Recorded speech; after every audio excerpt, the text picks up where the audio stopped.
The red warning lights flashed across Marcus Webb's workstation as another piece of space junk drifted into Luna Station's salvage bay. He looked up from his coffee and sighed. Another day, another pile of twisted metal that someone expected him to make sense of. The other workers called him crazy for taking on the weird stuff. But Marcus had always been drawn to puzzles that nobody else wanted to solve. Marcus pushed back from his desk and walked to the observation window. The salvage tug was pulling in something that made him stop and stare. This wasn't the usual broken satellite or abandoned cargo pod. The object was roughly the size of a small transport ship, but its surface looked wrong somehow. Instead of clean metal panels, the hull appeared to have a texture like skin stretched over bones. Dark purple lines ran across it like veins, and some sections seemed to pulse with a faint inner light. "What the hell is that thing?" Tom Bradley called out from across the bay. Tom was the station supervisor and had seen plenty of strange salvage in his 20 years on Luna Station. But even he sounded unsure about this one. Marcus grabbed his scanner and headed for the airlock. "Looks like some kind of biomechanical hybrid," he said over the comm. "I've never seen anything like it." "Biomechanical, my ass," Tom replied. "It's probably just some fancy paint job on a smuggler's ship. Don't waste too much time on it, Webb. We got paying customers waiting for real repairs." But Marcus was already suiting up. Something about the object called to him. As he got closer through the airlock tunnel, he could see that what he had thought were decorative lines were actually some kind of conduit system. The purple fluid inside them moved slowly, like thick blood through arteries. This was definitely not human technology. The first thing that hit him when he touched the hull was how warm it felt through his gloves. Most salvage came in cold as space, but this thing had retained heat somehow. Marcus ran a scanner along the surface and got readings that made no sense. The hull showed signs of both metallic and organic compounds, fused together in ways that should have been impossible. Marcus found what looked like an access port near what he guessed was the front of the ship. The port was sealed with some kind of membrane rather than a metal hatch. When he pressed against it, the membrane yielded slightly under pressure, like touching skin. After a moment of hesitation, Marcus pulled out his cutting torch and made a small opening. Purple fluid leaked out immediately, pooling into zero gravity around the cut. Marcus caught some in a sample container and watched it swirl with an almost hypnotic pattern. The fluid was warm and had the consistency of thick syrup. Under his scanner, it showed complex organic molecules unlike anything in Earth's databases. The opening he had made began to seal itself almost immediately. Marcus watched in amazement as the edges of the cut grew together like healing flesh.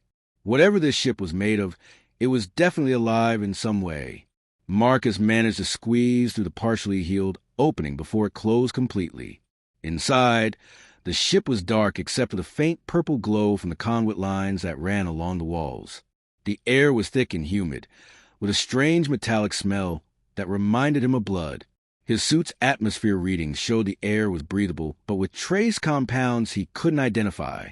The interior layout was organic and flowing, with no sharp corners or straight lines.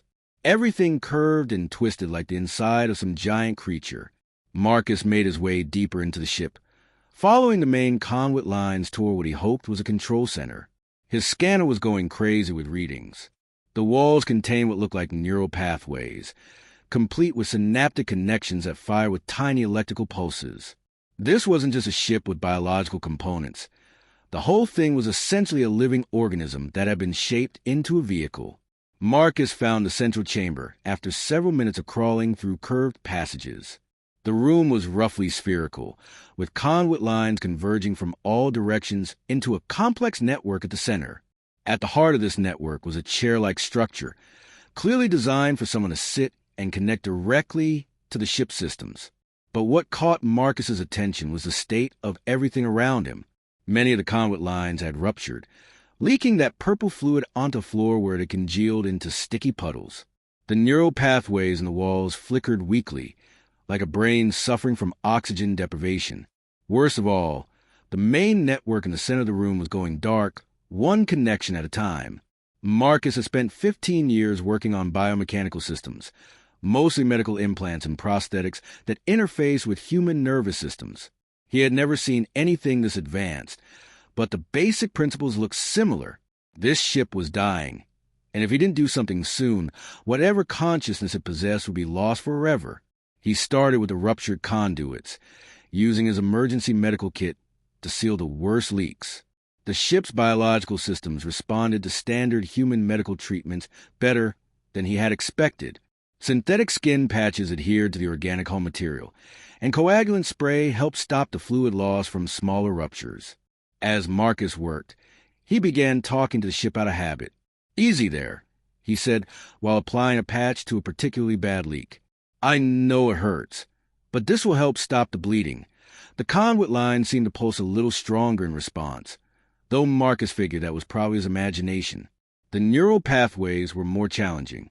Marcus had to trace each connection by hand, finding breaks in the network and bridging them with conductive gel from his toolkit. The work was delicate and time-consuming, like performing surgery on a brain the size of a room. But gradually, the flickering patterns began to stabilize. Hours passed as Marcus worked his way through the ship's systems.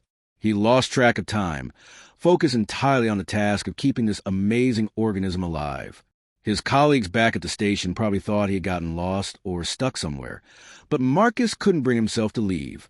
The most critical work was in the central chamber, where the main neural network was shutting down one pathway at a time. Marcus had to crawl inside the network itself, connecting loose synapses and replacing damaged neural tissue with synthetic alternatives from his medical supplies. It was like trying to repair a computer while it was running, except the computer was alive and in pain. As the night shift began back at Luna Station, Marcus finally sat back and looked at his work. The purple conduits were flowing smoothly again, carrying their mysterious fluid throughout the ship. The neural pathways pulsed with steady rhythms, and the central network hummed with quiet activity. The ship was no longer dying. Marcus felt exhausted but satisfied. He had saved something beautiful and unique, even if he didn't fully understand what it was. As he prepared to leave and get some rest, he could have sworn he felt the ship's gratitude somehow, like a warm presence in the back of his mind. He made his way back to the access port he had cut, expecting to have to force it open again, but the membrane parted easily at his approach, as if the ship was helping him leave. Marcus squeezed through and sealed his helmet as the opening closed gently behind him. Back in the salvage bay, Tom Bradley was waiting with his arms crossed. "Webb, where the hell have you been? You missed 3 repair calls and the dinner shift." Marcus looked back at the alien ship, now glowing softly with healthy purple light throughout its biomechanical systems. "Sorry, Tom. That ship needed some emergency medical attention." "Medical attention?" "It's a piece of salvage web, not a patient." Marcus smiled and headed toward his quarters. Sometimes the difference isn't as clear as you might think. Deep inside the alien vessel, in a chamber Marcus had not yet discovered, something stirred.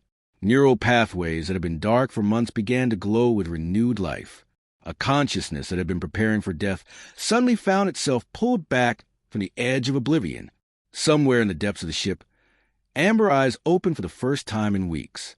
Marcus woke up early the next morning with the alien ship still on his mind. He had dreamed about those pulsing purple conduits and the way the ship's systems had responded to his touch. Something about the whole experience felt unfinished, like he had started a conversation that needed to continue. He grabbed his toolkit and headed back to the salvage bay before the morning shift officially started. The ship looked different in the artificial daylight of the station's lighting system. The biomechanical hull seemed more vibrant, with the purple veins glowing steadily beneath the surface. Whatever he had done yesterday was working. Marcus squeezed through the access membrane again, noting how it seemed to recognize him and open more easily this time. Inside, the ship felt more alive than before. The air was cleaner, and the oppressive feeling of decay had been replaced by something that felt almost hopeful. He made his way back to the central chamber and was amazed by what he found. Several of the neural pathways he had repaired were now extending themselves, growing new connections on their own. The ship was healing itself, using his repairs as a foundation to rebuild its damaged systems.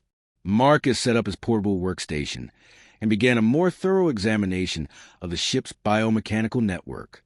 What he discovered over the next few hours changed his understanding of what was possible with living technology. The ship's systems were more sophisticated than anything humanity had ever created, combining the adaptability of biological tissue with the precision of advanced machinery. The neural pathways weren't just simple conduits for information. They were learning networks that could adapt and evolve based on their experiences. Marcus watched in fascination as damaged sections rewired themselves around his repairs, creating more efficient pathways than had existed before. But the ship's systems were still fragile. Many of the biomechanical components were operating at barely functional levels, like a patient recovering from major surgery. Marcus realized he needed to take a completely different approach than normal salvage work. Instead of simply fixing what was broken, he needed to support the ship's natural healing processes. Marcus started by improving the ship's circulation system. The purple fluid that flowed through the conduits was clearly some kind of life-supporting substance, but the pumping mechanisms were weak and irregular. Using components from his medical kit, Marcus built auxiliary pumps that could supplement the ship's natural circulation without interfering with its biological processes. The response was immediate. As the fluid flow improved throughout the ship, the neural pathways began pulsing more strongly. Sections that had been completely dark started showing faint signs of activity. Marcus felt like a doctor watching a comatose patient's vital signs improve. Next, he tackled the ship's power distribution network. Unlike human technology that used copper wires and silicon circuits, this ship channeled energy through living tissue that could grow and adapt. But much of this tissue had been damaged, creating bottlenecks that starved other systems of power. Marcus used a combination of synthetic nerve grafts and biocompatible conducting gel to bridge the gaps in the power network. The work was incredibly delicate, requiring him to splice living tissue at the cellular level. His hands shook when precision required, but gradually the ship's power flow began to stabilize. As he worked, Marcus found himself talking to the ship more and more. "There we go," he would say as a connection sparked to life. "That's got to feel better." He knew it was probably silly to talk to what was essentially a very sophisticated machine, but something about the ship's responses made it feel almost like it was listening. The ship's reactions to his work were becoming more pronounced. Lights would pulse in rhythm with his movements, and the hull temperature would fluctuate in response to his voice. Marcus began to suspect that the ship was aware of his presence in ways he didn't fully understand. On the second day, Marcus made a breakthrough with the ship's sensory systems. He discovered that the hull wasn't just a protective barrier, but was actually a massive sensory organ, capable of detecting everything from electromagnetic radiation to gravitational fluctuations. But most of these sensors had been damaged or were operating at reduced capacity. Using techniques he had learned from working on artificial retinas and cochlear implants, Marcus began repairing the ship's sensory network. He replaced damaged receptor cells with synthetic alternatives and rebuilt severed neural connections using biocompatible materials from his medical supplies. The results were dramatic. As each sensor came online, the ship's overall responsiveness improved. It began reacting to Marcus's presence before he even entered a room, and the biomechanical systems started coordinating their activities in more sophisticated ways.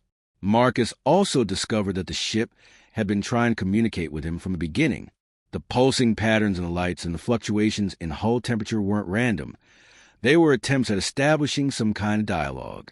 Marcus started responding with his own patterns, tapping on the walls and adjusting his flashlight in rhythmic sequences. The ship seemed delighted by these interactions. The communication attempts became more complex and frequent, as if it was eager to establish a real conversation. Marcus wished he could understand what it was trying to tell him, but the patterns were too alien for him to decipher. By the third day, other members of the salvage crew had started to notice Marcus's unusual behavior. They would find him in the alien ship at all hours, talking to himself and working, with an intensity that bordered on obsession. Some of them started making jokes about Marcus losing his mind. "Webs finally cracked," Jake Martinez said during the lunch break. "Spending all that time alone with that weird ship has scrambled his brains." "I heard him talking to it yesterday," added Lisa Park, "having whole conversations like it was answering back." Tom Bradley was getting concerned about Marcus's productivity on other projects, but he had to admit that the alien ship was showing remarkable improvement. The biomechanical systems were stronger and more active than when it had first arrived. Whatever Marcus was doing, it was working. Marcus ignored the comments from his colleagues. He was too fascinated by what he was learning to care about their opinions. The ship was teaching him things about biomechanical integration that would revolutionize human technology if he could figure out how to apply the principles. The ship's self-repair capabilities were particularly amazing. Marcus would fix a damaged component, and overnight the ship would improve on his work, making the repair stronger and more efficient than the original. It was like working with a partner who never slept and was constantly finding ways to make things better.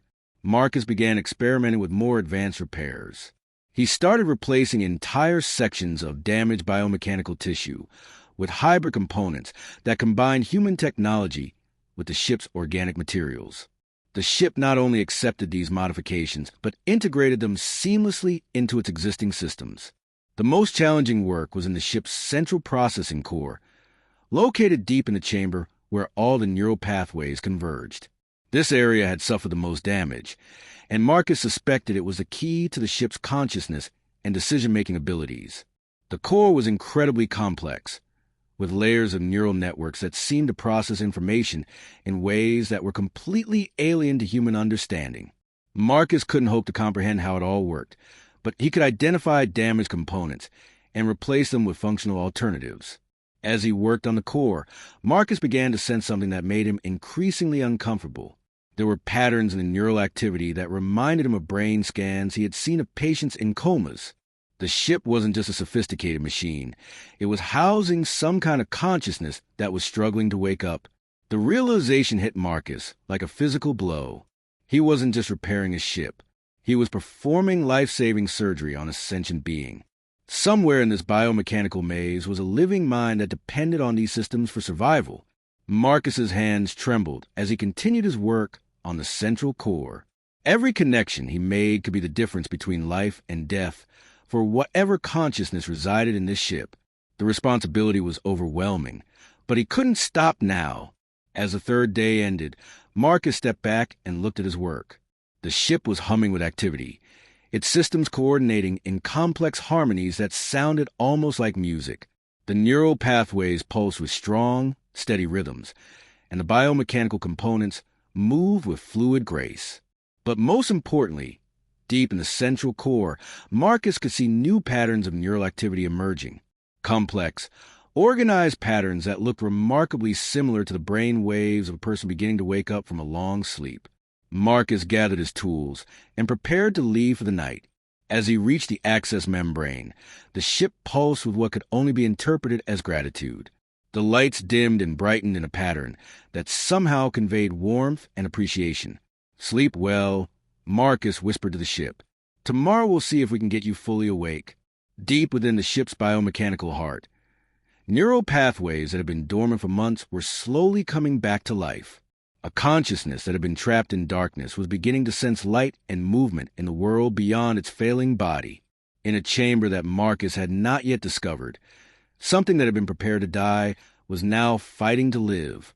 Marcus arrived at the salvage bay on the fourth morning to find something that made him stop in his tracks. The alien ship was fully illuminated, its biomechanical hull glowing with steady pulses of purple and gold light. The entire vessel seemed to be breathing, expanding and contracting slightly as if it had lungs. He approached the access membrane and found it already beginning to open before he even touched it. The ship was expecting him. As Marcus stepped inside, he noticed that the air was different, cleaner, and carrying a faint scent that reminded him of forests after rain. The interior of the ship had transformed overnight. The walls were no longer the dull purple of barely functioning systems, but now showed complex patterns of light that flowed like living art. The neural pathways pulsed with strong, coordinated rhythms that created an almost musical harmony throughout the ship. Marcus made his way toward the central chamber, but as he reached the main corridor, blast doors that he had never seen before began to seal behind him. He wasn't trapped exactly, but the ship was clearly controlling his movement. It wanted him to go somewhere specific. The ship guided him through passages he had never explored before, deeper into its biomechanical heart. The walls here were more organic than mechanical, with surfaces that felt warm and alive under his touch.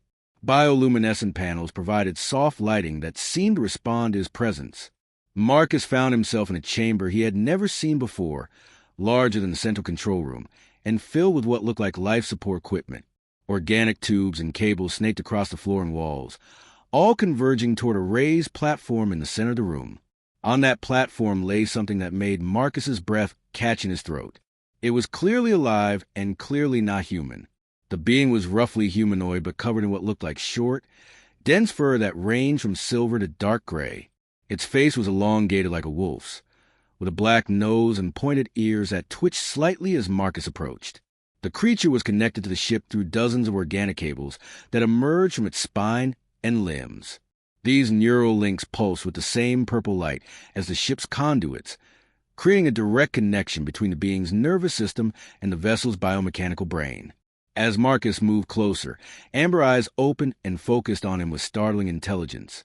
The being tried to sit up, but was too weak from its long ordeal. It made soft sounds that might have been attempts at communication, but the meaning was lost on Marcus. Then something remarkable happened. The ship's walls began to glow with new patterns, and Marcus heard a voice that seemed to come from everywhere at once. It spoke in heavily accented English, with gaps and hesitations, as if the translation system was struggling to find the right words. "You helped me," the voice said slowly. "I was dying. You saved my life." Marcus stared at the wolf-like being, trying to process what was happening. "You can understand me," he said finally. "Ship translates," the voice replied, becoming clearer as the system adapted to Marcus's speech patterns. "Your language, different from mine, but ship learns from your words and thoughts." The being managed to sit up partially, though it was clearly still very weak. "I am Kale of the Luprin people. This ship is part of me. When ship dies, I die too." Marcus approached the platform slowly, not wanting to frighten Kale. "I'm Marcus Webb. I'm a biomechanical engineer. I found your ship 4 days ago and tried to repair it." Kale's amber eyes widened. "For days? I have been unconscious for much longer. Months, drifting in space after meteor storm damaged my ship. Life support failing slowly. I was preparing to die." "What kind of connection do you have with the ship?" Marcus asked, fascinated by the neural interfaces that link Kale to the vessel. "Luprin ships are grown, not built," Kale explained, his voice getting stronger as the translation system improved. "We bond with them when young. Ship becomes part of our body, our mind. We feel what ship feels, know what ship knows." Marcus looked around at the biomechanical systems with new understanding. "So when I was repairing the ship, I was actually treating your injuries." "Yes," Kale said, managing a weak smile that showed sharp canine teeth. "You treated my ship like living thing, not machine. Your people, they understand life in ways mine thought impossible." "My people?" Marcus asked, confused. "Humans. Ship has been learning about you through our connection. Your repair methods. They should not work on Luprin biotechnology. But somehow you made them work. You bridge gap between organic and mechanical in ways that even we cannot do." Kale struggled to his feet, still connected to the ship by the neural cables. As he moved, the ship's systems responded, adjusting lighting and airflow to accommodate his needs. It was like watching someone control a body with their thoughts. "Show me," Kale said. "Show me what you did to save us." Marcus spent the next several hours walking through the ship with Kale, explaining his repair methods and the reasoning behind each decision. Kale was amazed by Marcus's approach, particularly his use of human medical techniques to treat the ship's biological components. "You use blood-clotting agents on our circulation system," Kale said with wonder, "and synthetic skin to seal hull breaches. These materials should be rejected by Luprin biotechnology. But ship accepted them because you presented them as healing aids, not foreign objects." "I just treated the symptoms I could see," Marcus replied.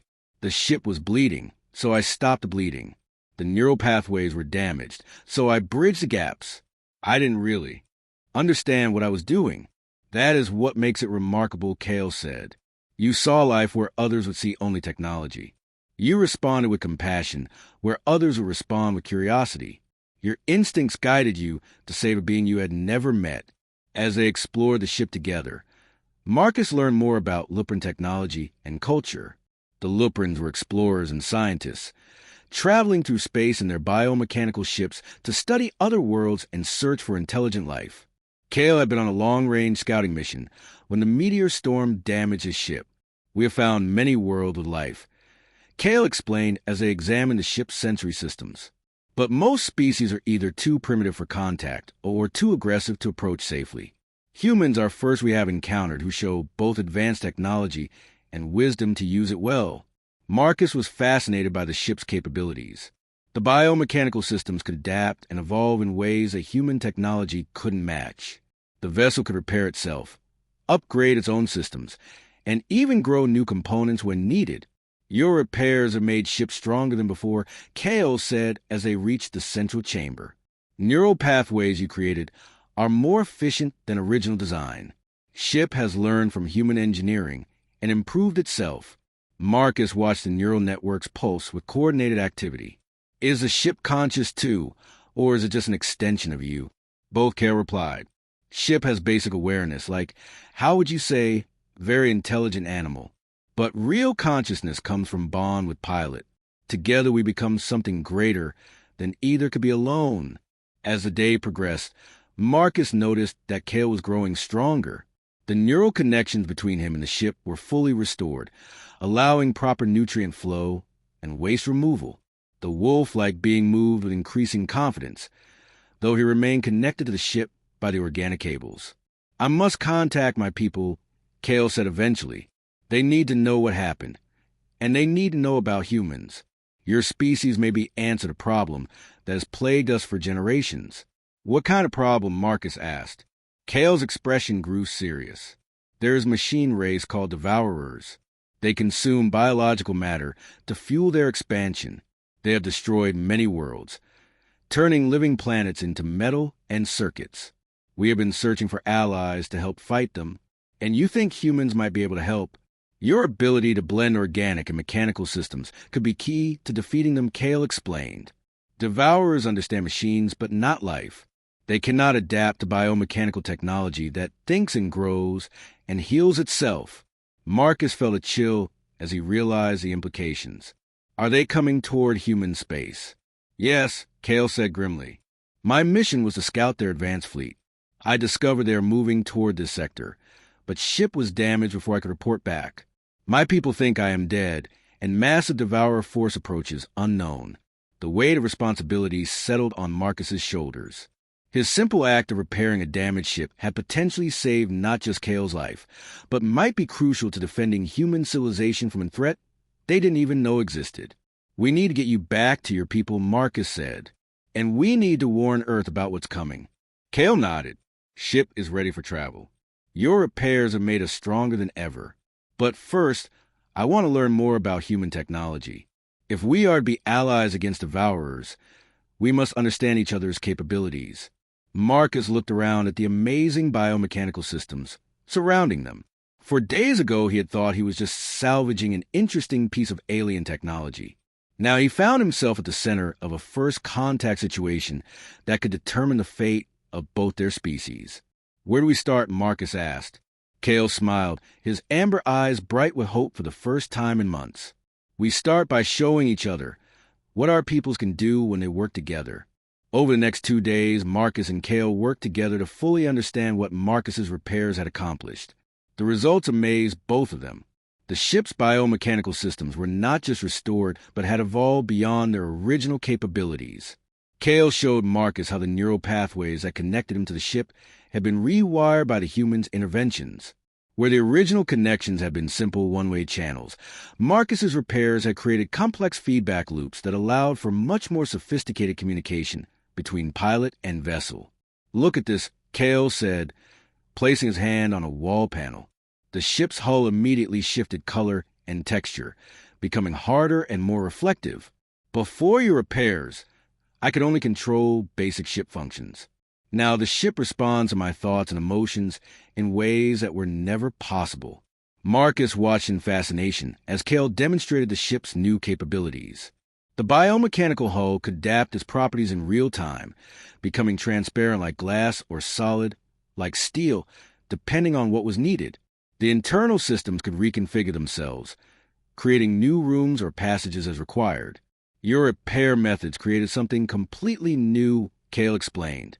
Human engineering combined with Lupin biotechnology has produced hybrid systems that neither of our species could create alone.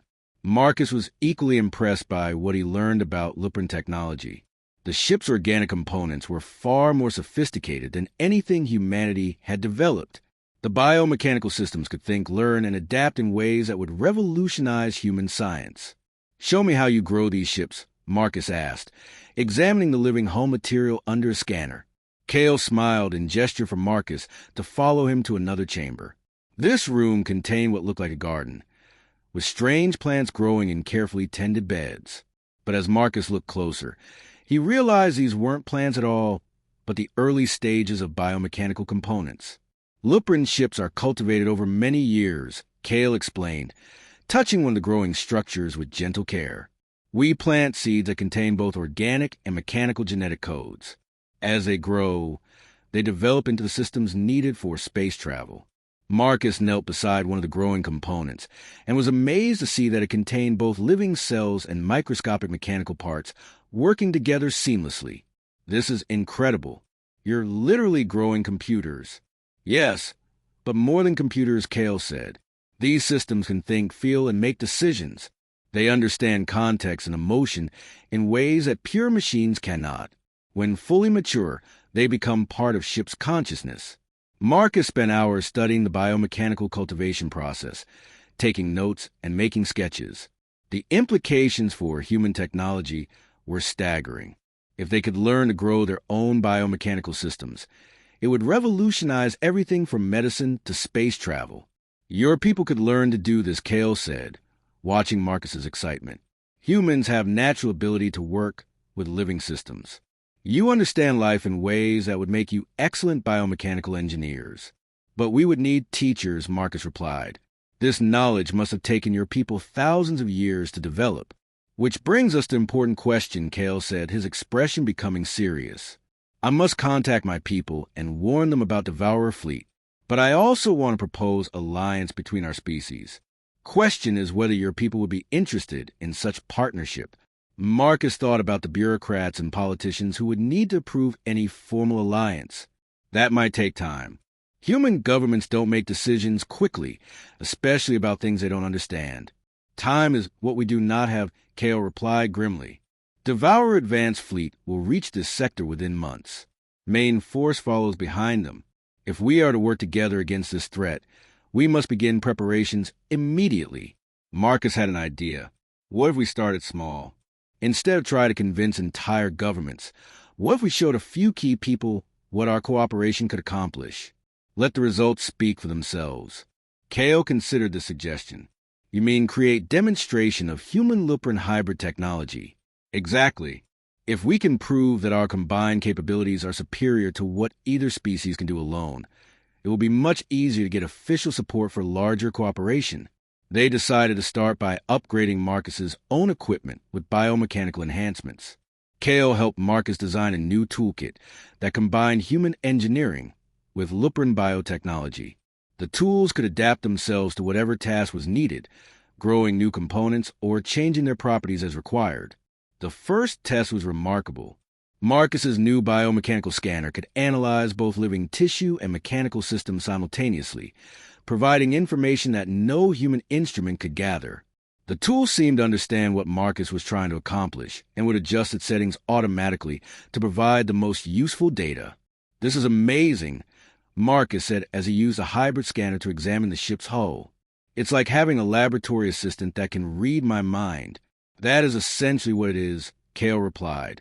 "Biomechanical tools form simple mental connection with user. They learn your preferences and anticipate your needs." Over the following days, Marcus and Kale created several more hybrid devices. They built a medical scanner that could diagnose problems in both humans and Lupins, a communication device that could translate between any known languages, and a repair tool that could work on both organic and mechanical systems.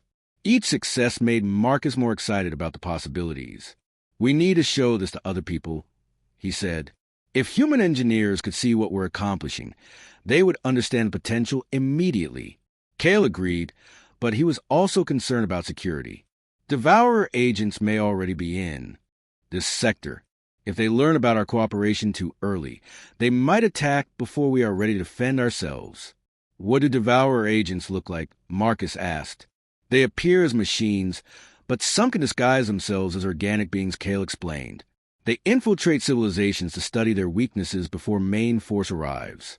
They are particularly interested in advanced technology and military capabilities. This made Marcus nervous.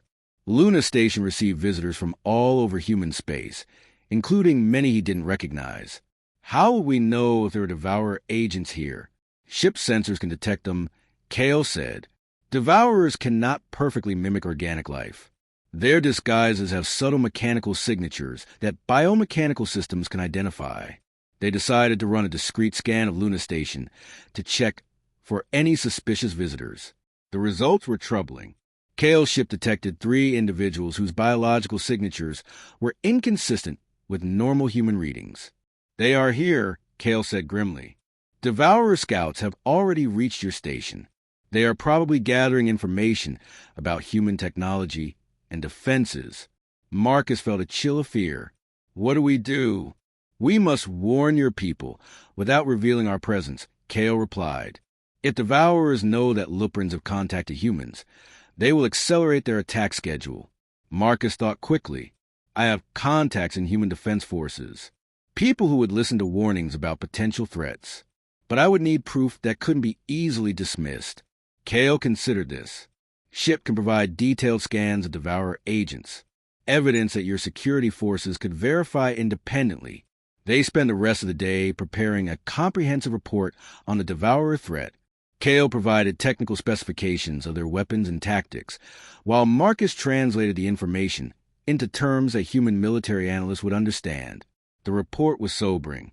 Devourers were not just another hostile alien race, but a technological plague that consumed entire civilizations.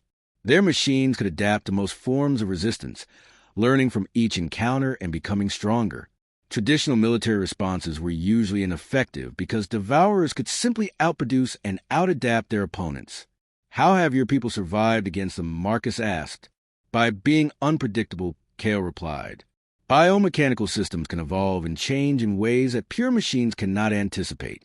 Lupran ships grow stronger from damage rather than weaker. Our technology learns and adapts faster than Devourer analysis can keep up with. And you think human creativity could enhance this advantage? Yes. Humans approach problems differently than Luprans. Your solutions are often completely unexpected, which makes them very effective against enemies who rely on prediction and analysis. Marcus realized that his unconventional repair methods were perfect examples of this human unpredictability. No Devourer analysis program would have expected someone to treat a starship with medical techniques designed for living patients. As night fell on Luna Station, Marcus and Kale finalized their plans. Marcus would contact his Defense Force connections and provide them with evidence of the Devourer infiltration. Meanwhile, Kale would send a coded message to his people, informing them of his survival and the potential for human alliance. There is one more thing, Kale said as they prepared to implement their plan. If our peoples are to work together against Devourers, we will need human volunteers willing to bond with biomechanical systems. The process is safe but permanent. Those who accept biomechanical integration cannot return to purely human existence. Marcus looked at the amazing hybrid tools they had created and thought about the ship's incredible capabilities. Would I be able to interface with biomechanical systems like you do? Yes, but integration process would change you in fundamental ways, Kale warned. You would gain abilities no human has ever possessed, but you would also become something that is no longer entirely human. Marcus considered this carefully. The idea was both exciting and terrifying. Would I still be me? Yes, but an enhanced version of yourself, Kale replied. Biomechanical integration amplifies existing capabilities rather than replacing them. You would become better at what you already do well. As Marcus prepared to leave the ship for the night, he found himself seriously considering Kale's offer. The demonstration tools had shown him possibilities he had never imagined. If biomechanical integration could make him even more effective at bridging the gap between organic and mechanical systems, it might be worth the risks. Think about it, Kale said as Marcus reached the access membrane. but did not take too long to decide. Events are moving quickly now, and we will need all advantages we can get. Marcus stepped out into the salvage bay with his mind spinning from everything he had learned. In just a few days, his simple repair job had evolved into first contact with an alien species and preparation for a war against machines that consumed worlds. Tomorrow, everything would change again. Marcus spent a sleepless night thinking about everything Cale had told him. The idea of biomechanical integration both thrilled and frightened him, but the more he considered it, the more he realized it might be humanity's best hope for survival against the Devourers. He arrived at the salvage bay early the next morning to find Cale waiting for him with an expression of urgent concern. The ship's biomechanical systems were pulsing with agitated patterns, and the amber glow in the corridors had taken on a reddish tint that suggested alarm. "What's wrong?" Marcus asked as he entered the ship. "Devourer agents have detected our presence," Cale replied grimly. "Ship's sensors indicate they are planning to investigate this vessel today. We have very little time before they discover what we have accomplished here." Marcus felt his stomach drop. "How long do we have?" "Perhaps hours. Certainly no more than a day," Cale said. "I have sent emergency message to my people, but Lupin fleet cannot arrive for several weeks. If Devourers learn about our cooperation now, they will eliminate both of us before a alliance can be formed." The weight of the situation settled on Marcus like a physical burden. Everything they had worked toward was about to be destroyed unless they could find a way to protect themselves and their discoveries. "What are our options?" Marcus asked. "We can flee," Cale said. "Ship is fully operational and capable of faster-than-light travel. We could escape to Lupin space and continue our work there." Marcus considered this possibility. But that would mean abandoning Earth to face the Devourers without warning or preparation. "Yes," Cale admitted. "Or we can stay and fight, but 3 Devourer agents against 1 biomechanical ship are not favorable odds." "Unless we even those odds somehow," Marcus said, an idea beginning to form in his mind. Cale looked at him with growing understanding. "You are thinking about biomechanical integration. Could the process be completed quickly enough to help us in the coming fight?" "Integration normally takes several days," Cale explained. "But ship's enhanced systems might be able to accelerate the process. However, emergency integration carries greater risks than normal procedure." Marcus made his decision without hesitation. "Do it. If we're going to save both our peoples, I need to be more than just human." Cale studied Marcus's face carefully. "You understand that this choice cannot be reversed. Once integration begins, you will be permanently changed." "I understand," Marcus replied. "And I'm ready." Cale led Marcus to the ship's medical chamber, where biomechanical integration equipment had been growing since their first conversation about the process. The organic machinery looked like a combination of surgical suite and garden, with living vines that would form the neural connections needed for integration. "Lie here," Cale instructed, guiding Marcus to a biomechanical platform that molded itself to his body. "Ship will begin by mapping your neural patterns and biological systems. This will feel strange, but should not be painful." Marcus settled onto the platform and felt the ship's living systems begin to interface with his body. Tendrils of biomechanical tissue made contact with his skin, sending warm, tingling sensations through his nervous system. The ship was learning everything about his biology, from his genetic code to his brain's electrical patterns. "Integration is proceeding faster than I expected," Cale said, monitoring the process through his own neural connection to the ship. "Your compatibility with biomechanical systems is remarkable. Ship says you have natural aptitude that makes integration much easier." Marcus could feel changes beginning throughout his body. His vision became sharper and more detailed, able to see electromagnetic spectra that had been invisible before. His hearing expanded to detect sounds ranging from subsonic vibrations to ultrasonic frequencies. Most remarkably, he began to sense the ship's presence in his mind like a warm, intelligent companion. "Neural pathways are forming beautifully," Cale reported. "Ship is creating connections that will allow you to interface with any biomechanical system, not just this vessel." The integration process accelerated as Marcus's body accepted the biomechanical enhancements. He could feel new neural networks growing throughout his nervous system, creating pathways for capabilities he had never possessed. His hands began to develop the ability to directly interface with living technology, and his brain expanded to accommodate hybrid organic mechanical thought processes. "How do you feel?" Kale asked as the integration reached its final stages. Marcus sat up slowly, marveling at the flood of new sensations. He could feel the ship's health and emotional state as clearly as his own heartbeat. The biomechanical systems throughout the vessel responded to his thoughts, adjusting lighting and air flow to match his preferences without conscious commands. "Amazing," Marcus said, his voice carrying new harmonics that reflected his enhanced vocal cords. "I can sense everything the ship senses. It's like having extended senses that reach throughout the entire vessel." Kale smiled with relief. Integration was successful. You are now hybrid being, part human and part biomechanical system.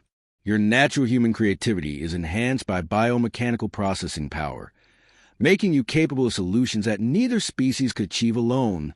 Their celebration was interrupted by urgent alarms from the ship's sensor systems. The Devourer agents were approaching the salvage bay, accompanied by several heavily armed mechanical units that had not been present on the station before. "They brought reinforcements," Kale said grimly. "This is coordinated assault designed to capture or destroy us." Marcus stood and felt his new biomechanical abilities surge through his enhanced nervous system. "Then let's show them what human-Lupin cooperation can accomplish." The battle began as soon as the Devourer forces entered the salvage bay. Their mechanical units immediately began cutting through the ship's hull with plasma torches, while the disguised agents coordinated the attack through electronic communication that Marcus could now intercept and understand. Marcus and Kale worked together through their shared neural connection to the ship, coordinating defenses that neither could have managed alone. The ship's biomechanical systems adapted and evolved in real time, growing new defensive capabilities to counter each Devourer tactic. When the mechanical units tried to breach the hull, the ship's living armor hardened and reformed to deflect their cutting tools. When the Devourers attempted electronic warfare attacks, Marcus's human creativity, combined with biomechanical processing power, created countermeasures that confused and disabled their systems. "They cannot adapt to our responses," Kale observed as the ship's defenses held against wave after wave of attacks. Biomechanical systems guided by human intuition create solutions that their analysis programs cannot predict. Marcus was discovering capabilities he had never imagined. His enhanced hands could reshape biomechanical components by touch, creating new weapons and defensive systems in seconds. His hybrid mind could process information at superhuman speeds while maintaining the creative flexibility that made human thinking so unpredictable. The tide of battle turned when Marcus created a hybrid weapon that combined human engineering principles with Lupin biotechnology. The device could adapt its output to exploit weaknesses in Devourer systems, becoming more effective with each shot fired. "Impossible," one of the Devourer agents transmitted before its disguise failed and revealed a mechanical form beneath. "Organic systems cannot achieve this level of adaptive capability." "You underestimated what organics can do when they work together," Marcus replied, his enhanced vocal cords allowing him to transmit directly on Devourer communication frequencies. The battle ended with all three Devourer agents destroyed and their mechanical units disabled. But Marcus and Kale knew this was only the beginning. The main Devourer fleet would arrive soon, and Earth's defenses were completely unprepared for what was coming. "We need to contact both our peoples immediately," Marcus said. "This demonstration proves that human-Lupin cooperation can defeat Devourer technology, but we need time to prepare larger forces." Kale sent an urgent transmission to the approaching Lupin fleet, while Marcus used the ship's enhanced communication systems to contact his defense force connections. The evidence they provided was impossible to ignore. Recordings of the battle, detailed scans of destroyed Devourer units, and specifications for the hybrid weapons that had proven so effective. The response from both sides was immediate and overwhelming. Human military commanders who had been skeptical about alien contact suddenly became very interested in alliance possibilities when they saw what hybrid technology could accomplish. Lupin fleet commanders advanced their arrival schedule and began preparing for coordinated operations with human forces. Over the following weeks, Luna Station became the center of unprecedented cooperation between two species. Human engineers worked alongside Lupin biotechnicians to develop new hybrid systems, while military planners from both civilizations coordinated strategies for the coming war. Marcus found himself at the heart of these efforts, serving as translator, technical advisor, and living proof of what human-Lupin integration could achieve. His biomechanical enhancements allowed him to work with both human and Lupin technologies, creating hybrid solutions that revolutionized the defensive preparations. Your repair work on my ship started something neither of our species could have accomplished alone, Kale told Marcus as they watched human volunteers undergo biomechanical integration procedures. By treating unknown technology with compassion instead of suspicion, you open possibilities that will save countless lives. Marcus looked out at the joint fleet that was assembling to face the Devourer threat. Human ships enhanced with biomechanical systems worked alongside Lupin vessels upgraded with human engineering, creating a combined force that was stronger than either species could field independently. "I just fixed what looked broken," Marcus said with a smile. "I never imagined it would lead to all this." "That is what makes humans so remarkable," Kale replied. "You see problems as puzzles to solve rather than obstacles to avoid. Your species approaches the unknown with curiosity and hope instead of fear and aggression. The war against the Devourers would be long and difficult, but Marcus was confident they would prevail. Human creativity and adaptability, combined with Lupin biotechnology, had already proven superior to pure mechanical systems. As more volunteers from both species underwent integration procedures, their combined capabilities would only grow stronger. Standing in the command center, what had once been a simple salvage bay, Marcus reflected on how much his life had changed. A week ago, he had been a lonely engineer fixing broken machines. Now he was a hybrid being helping to forge an alliance that would reshape the galaxy. His simple act of compassion toward a damaged ship had saved one alien life and created possibilities neither species had dreamed of achieving alone.